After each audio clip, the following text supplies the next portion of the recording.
बहुत बढ़िया वाह गीत का इशारे ही हमारे मास्टर साहब करत हुए। वाह कोनो दुल्हन भैया जब वो कुंवारी रही वाह तब बढ़िया दुल्हा पावे खातिर वाह भगवान भोलेनाथ के भक्ति करे। वाह 5 सावन का सोमवार व्रत रहा है वाह कि हम बढ़िया दुल्हा पाई। वाह लेकिन जब ओकर बियाह भवा वाह तो 1 नंबर का पियक्कड़ी से होईगा। दुल्हन अपने आप पे बड़ा का अफसोस होत बा कि ई कौन हम गलती कुंवारेपन में करत रहे। वाह आ कहे वो दुल्हन का कहे यो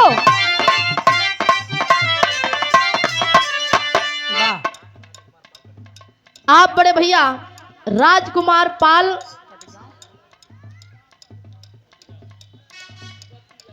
कत्तीराव की धरती से ये 101 रुपए दे करके आप सम्मान किए, बहुत बहुत प्रणाम हो। कहना है कैसे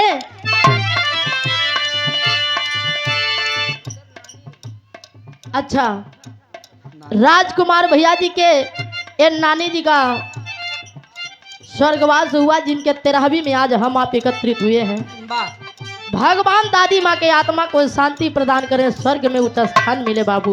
वाह दादी माँ का आशीर्वाद पूरे परिवार पर बना रहे। वाह कहना है कैसे वो दुल्ही कहे अरे शिव जी के पुजली कुमारे में भोबली मंदिर भिन सारे में।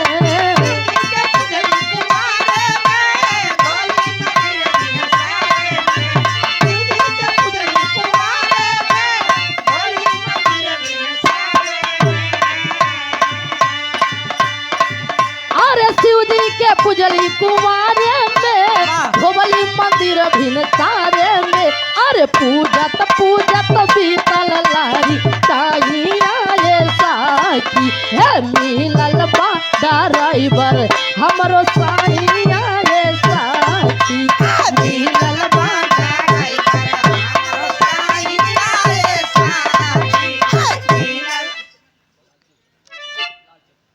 आप परम सम्मानित श्रीमान आप चाचा जी लालचंद पाल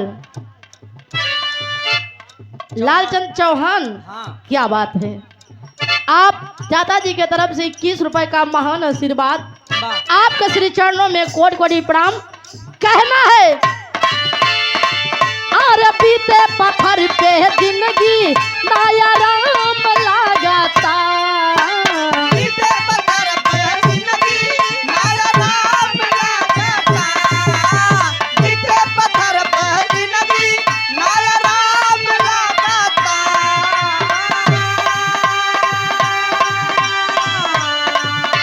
ये बात माई गिरजा जी वाह भगवान भोलेनाथ जी से कहत है वाह कैसे अरे बीते पत्थर पे जिंदगी नया राम लगाता। कहिया ले घर बनवई बा ए भोला धाम लगाता। कहिया ले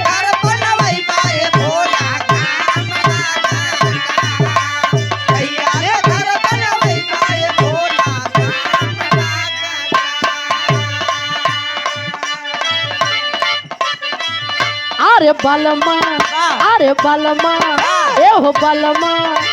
अब वही देखा ना उधर से सुनाई को मिला कि माई को वंदना होईगा, हाँ भक्त बाबू को वंदना होईगा, वाह अब तनी हीरो हीरोइन वाला हो जा। तो इधर देखा हम आप मास्टर साहब बिना कहे वाह लगाई दे कौन दुल्हीन अपने सैया जी से कहत हो वाह का अरे बलमा वाह। ए हो बलमा वाह। साखी बलमा कदर न जानेला बाली रे उमरिया के ए हो बलमा।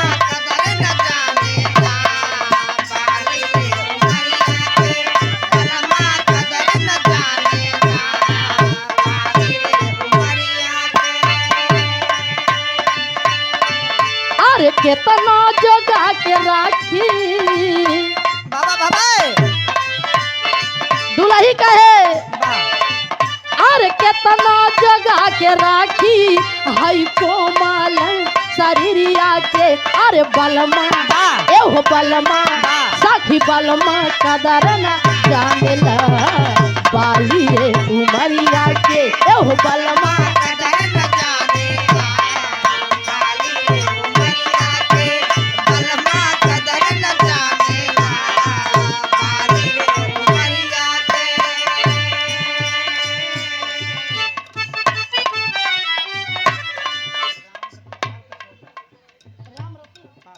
आप परम सम्मानित बाबूजी रामरती पाल कछौटा के धरती से आपके तरफ से 101 रुपए का महान पुरस्कार बहुत बहुत प्रणाम हो। एक स्वर में आप सभी सकल पंच को प्रणाम हो भैया। कहना हो जायदा भैया, समय बहुत कम बा। कहा जाता भोजन के साथ है उतना चटनी अचार लिया और दिया जितने में काम चल जाए। बस करा मास्टर साहब, आज जिस उपलक्ष्य में हम दोनों कलाकार आए इस ऐतिहासिक धरती पर और आप जैसे महान भावों का दर्शन मिला बाबू, आज दादी माँ के 13वीं में एक छोटा सा निर्गुण गीत दादी माँ के आत्मा के शांति बदे भैया।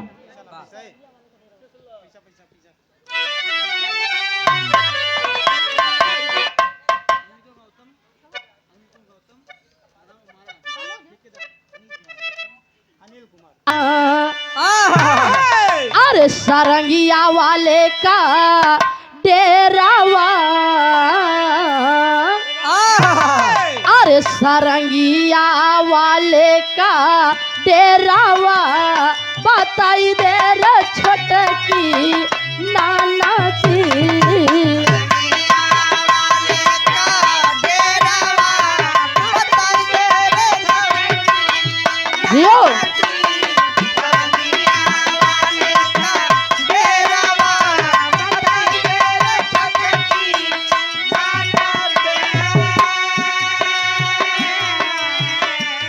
लेकिन गौर करेंगे बाबूजी, ये तो गीत के लाइन रहा, लेकिन ये बिटिया कहेगा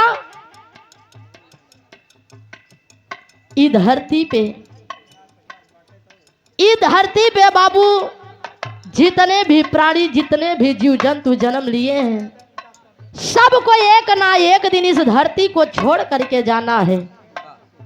गौर करेंगे, कहना हो कैसे?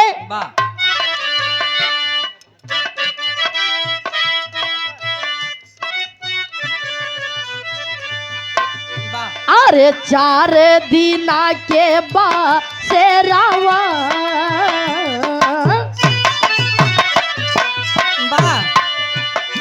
अरे 4 दिना के बाद से रावा पिजड़वा से उड़ी है सुगाना।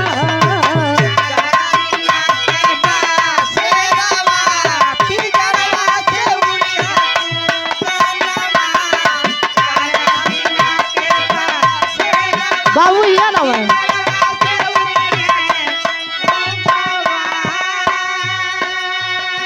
आप छोटी बच्ची यही 51 रुपए दे करके सम्मान की। भगवान बच्ची को सदा खुशहाल रखें, पढ़े लिखे भविष्य में अपने दादी दादा गांव समाज का नाम रोशन करे बाबू।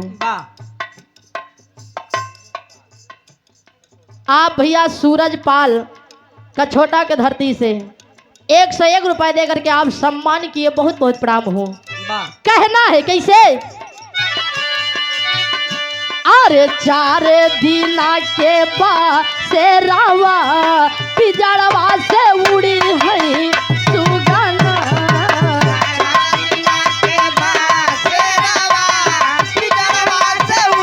लो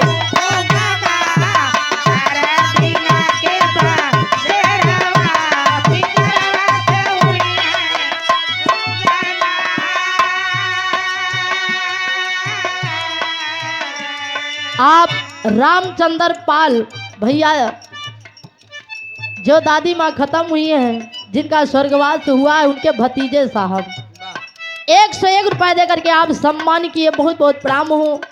भगवान दादी माँ की आत्मा को शांति प्रदान करे भैया। कहना है गौर करेंगे बाबू, 4 दिना के बसेरवा पिजड़वा से उड़ी है सुगना। वाह इस जिंदगी 4 दिन का बा, वाह इही में चाहे केहू अत्याचार कैले, चाहे पुण्य कमा ले, नाम कमा ले भैया। कहना हो कैसे,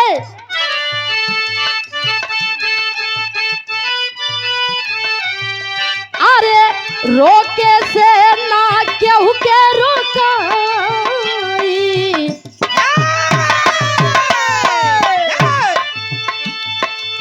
रोके से ना केहू के रोकाई, जहिया आई संदेशा हो।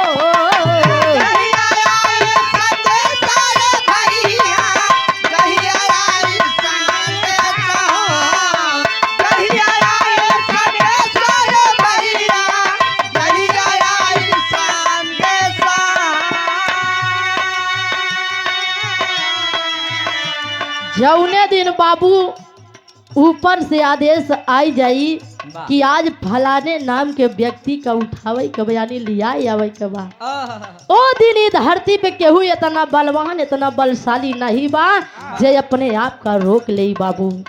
जौने दिन ऊपर से आदेश आई जाई, आप चाहे जहाँ रही है, चाहे जौने हाल में रही है, आपके जाए के पड़ी। कहना हो कैसे,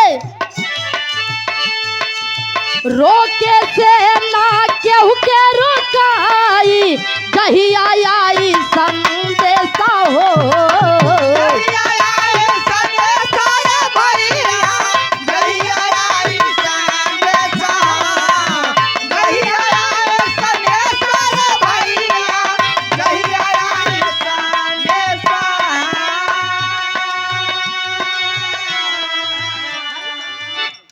आप बाबूजी लालचंद चौहान ये 21 रुपए दे करके आप सम्मान किए। कई बार आप चाचा जी का सम्मान आशीर्वाद मिला हमें, आपके श्री चरणों में कोटि कोटि प्रणाम हो। कहना है, अरे कौने डगरिया जाना होई, कितना साहबा काले सा हो।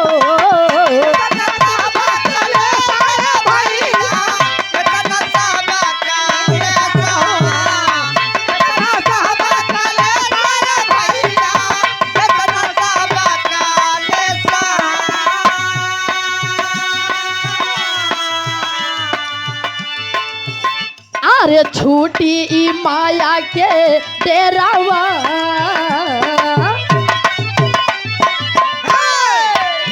अरे छूटी ई माया के डेरावा, पिजड़वा से उड़ी है सुगना।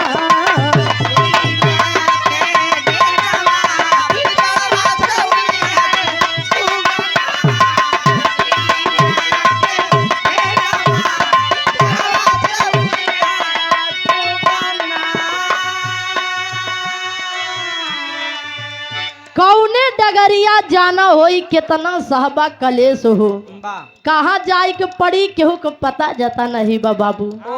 जे ई धरती पे जैसे कर्म करी ओका वैसे फल मिली, जे अच्छा कर्म करी ओकरे साथे अच्छा होई, जे बुरा कर्म करी ओकरे साथे बुरा होई बाबू। कहना हो अगले बंद में कैसे, अरे सांसी के माला फेरत फेरत हरि के न जइहा भूला हो।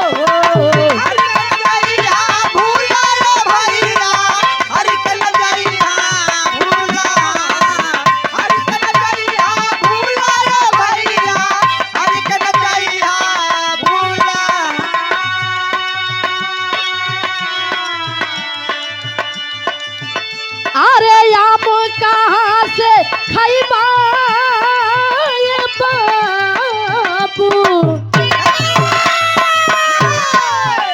अरे आम कहाँ से खैबा ये बाबू, बोया अगर बाबूला हो।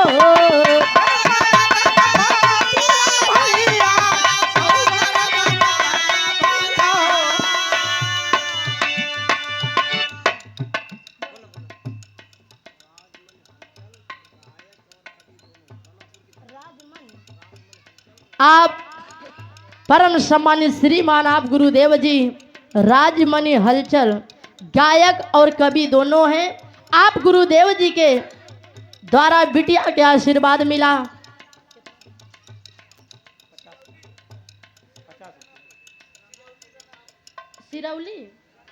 सिरौली रानापुर के धरती से आप गुरुदेव जी के श्री चरणों में कोटि कोटि प्रणाम। आशीर्वाद दे कि हम बच्चे अपनी कला में कामयाब रहे। कहना है अरे आम कहाँ से खाई बाए भैया बोई ब्याया गरबा बुला हो।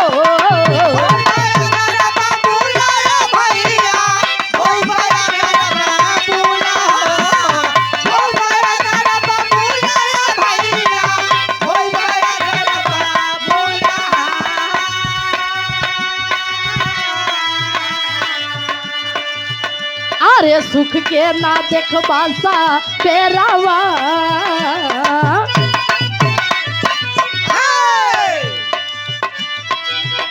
अरे सुख के ना देखबा सा पेरावा पिजड़वा से उड़ी है सुगना।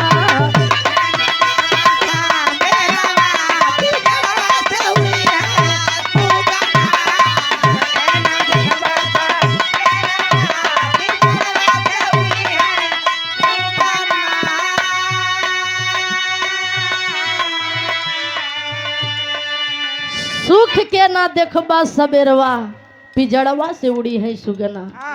ए भैया कहा जाता कि जिंदे से ज्यादा लोग मुर्दे से प्यार करते हैं। जब तक इंसान जियत जागत रहा तो ओकर कदर ना हो। जौने दिन वो दुनिया छोड़ दे वही दिन कही फलनवा ऐसे रहा वैसे रहा। आज फलाने होते तो हमारी काम हो जात। कितना जने यहाँ भैया जब तक दादी दादा सास ससुर जियत रही हैं तब तक उनकर कदर ना करी है।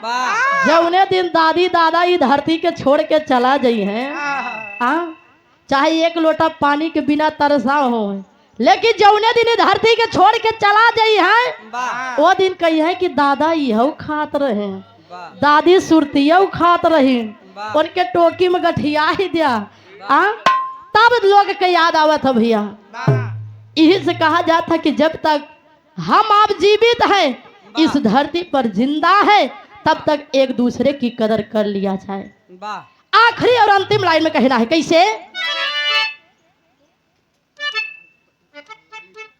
आप बाबूजी राजपति पाल लालीपुर के धरती से ये 101 रुपए देकर के आप सम्मान किए। बाबूजी आपके श्री चरणों में कोटि कोटि प्रणाम हो। आइए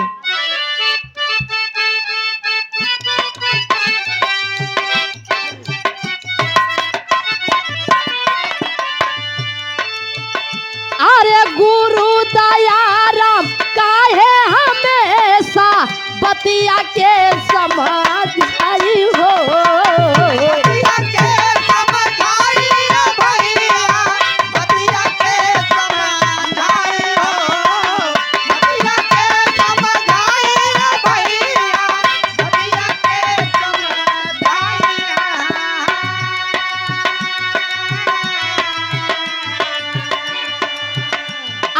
हीरा जन्म मिला बाबू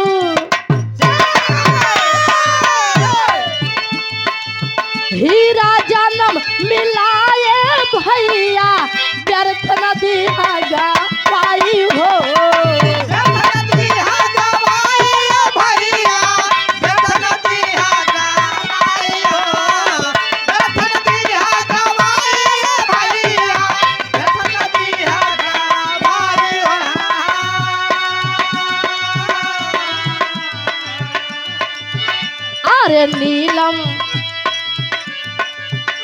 अरे नीलम का रानाया पेरावा अरे नीलम का रानाया पेरावा पिजड़वा से उड़ी है सुगना।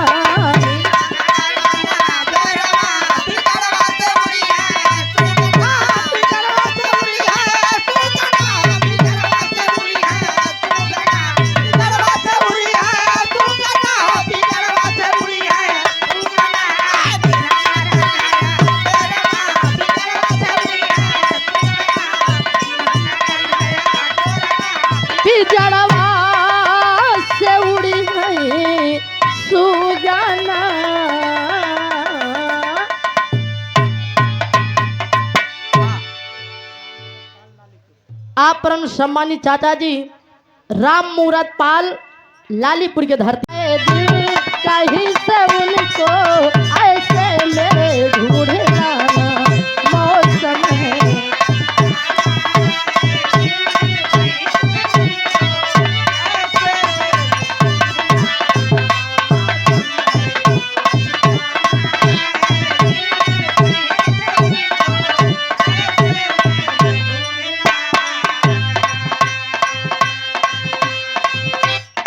लेकिन ए भैया ये तो गीत के लाइन रहा, लेकिन ये बिटिया आज इस बिरहा के मंच पे आ तो गई है, लेकिन आज मुझे गीत संगीत का ज्ञान नहीं है।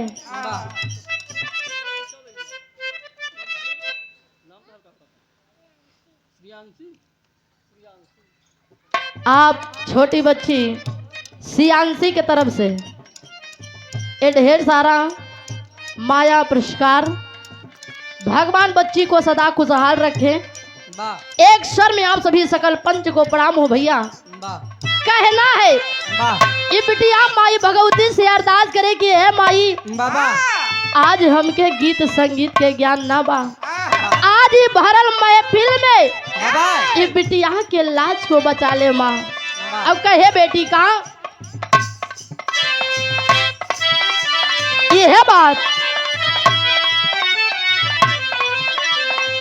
सरगम से स्वर सजाना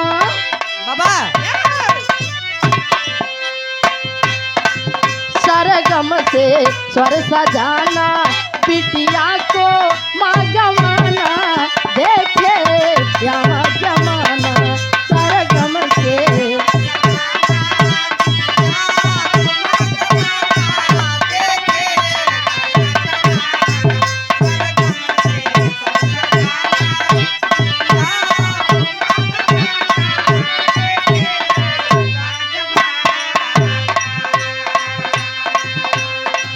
ए भैया गौर करेंगे आप लोग, बिटिया कहे कि है माई आज आपके चढ़ावे बदे ना तो हमरे पास फूल बा ना अगरबत्ती बा ना नारियल बा ना चुनरी बा माई, खाली बिटिया के पास बा का कहना हो।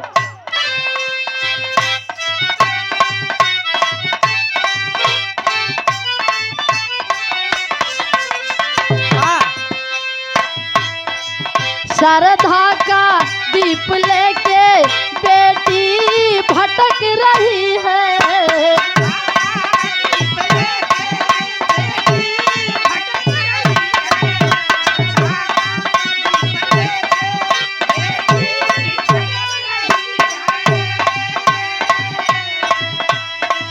साजो मेरा तराना बेटी अटक रही है।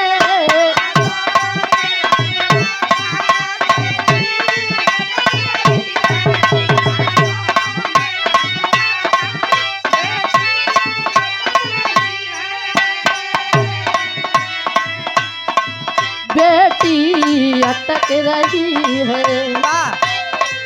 कविता की फुलझड़ी में, कविता की फुलझड़ी में बैजू का होता राना देखे यहाँ जमाना।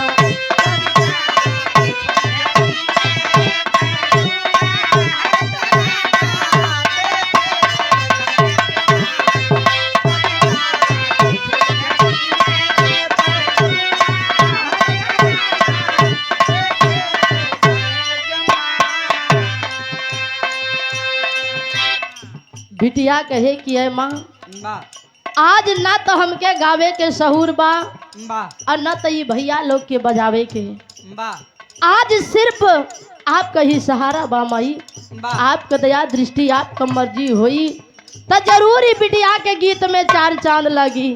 कहना हो कैसे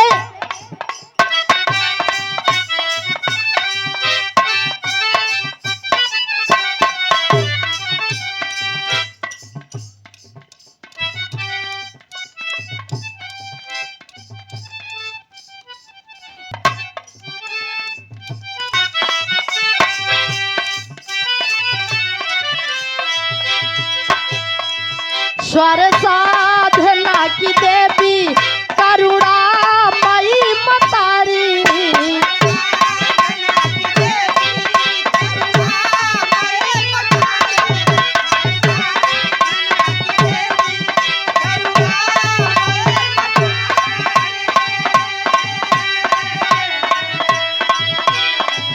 अनुराग की हो बरखा ललसा यही हमारी।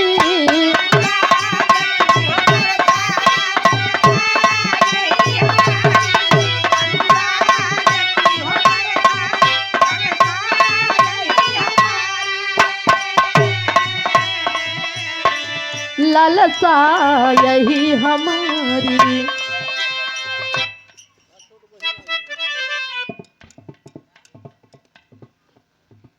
आराम से आराम से।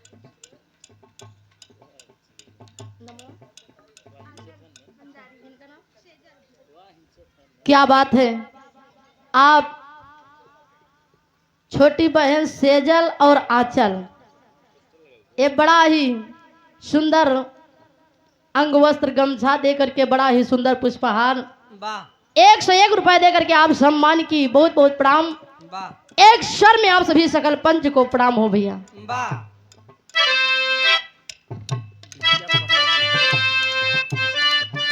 कहना है ललसा यही हमारी।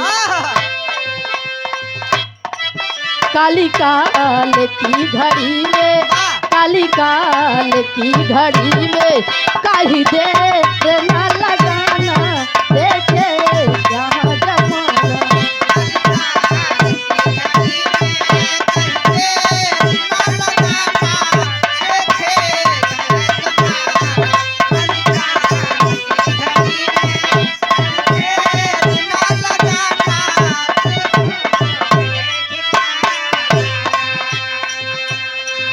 ए भैया वाह भगवान का भक्ति जितना ही करा उतना ही कम बा। बिटिया समय को देखते हुए आखिरी और अंतिम लाइन में अपने गुरु घराने के परिचय में बताए वाह गौर करेंगे आप लोग। कहना है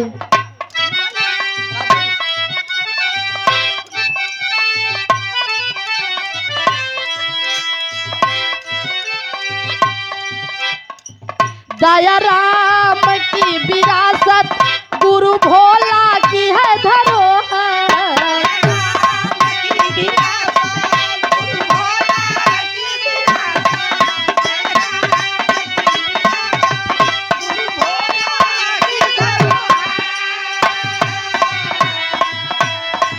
लिखते कवि किशोरी कविता है ये सरोवर।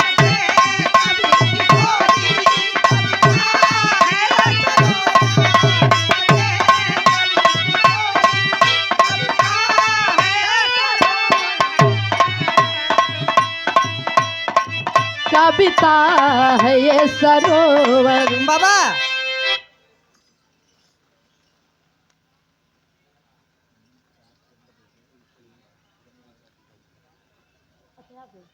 आप स्वर्गीय माता जी के आप सुपुत्र फूलचंद्र पाल चाचा जी बड़ा ही सुंदर पुष्पहार दे करके और बड़ा ही सुंदर अंगवस्त्र गमछा दे करके 101 रुपए दे करके आप सम्मान किए। वाह आप चाचा जी के श्री चरणों में कोटि कोटि प्रणाम आशीर्वाद दे कि हम बच्चे अपने विराह जगत में नाम रोशन करें। वाह कहना है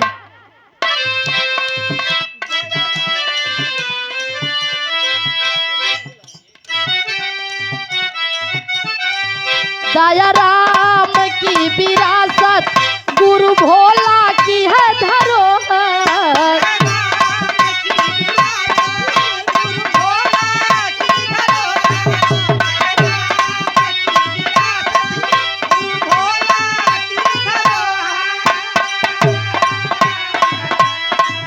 लिखते कवि किशोरी कविता है ये सरोहर।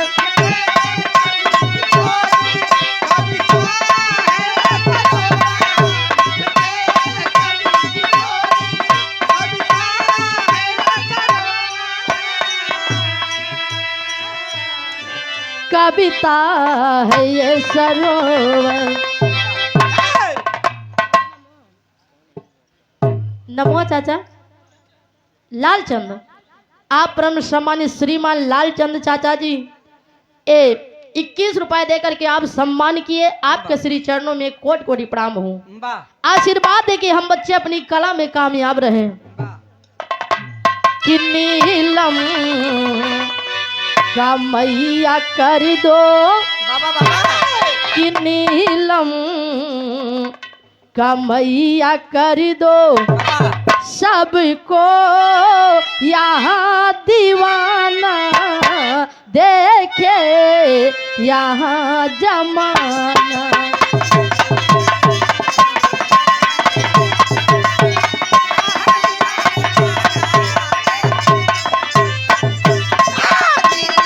यो